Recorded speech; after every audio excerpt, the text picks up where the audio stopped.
Welcome, I'm from the Xiaomi Redmi 9, and today I'll show you how to capture a screenshot. Now I'm going to start with the settings as a example, so that's basically what I'm going to be capturing here.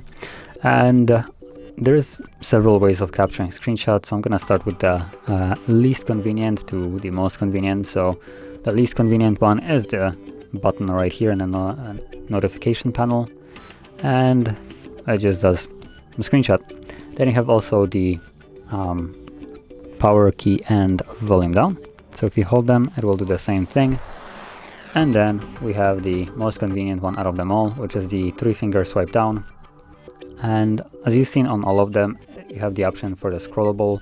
So if you capture a screenshot, you can tap on scroll and it will start scrolling automatically. You can tap on it to stop the scrolling, and from here you can either end it, so it will save basically up to here from the top to the moment that you scroll down to, or you can also just scroll down yourself, and once you have reached the point that you want to stop at, tap on done to start processing. Then all you need to do is save, and now all these screenshots can be found in your photo gallery. So as you can see, there are several of them.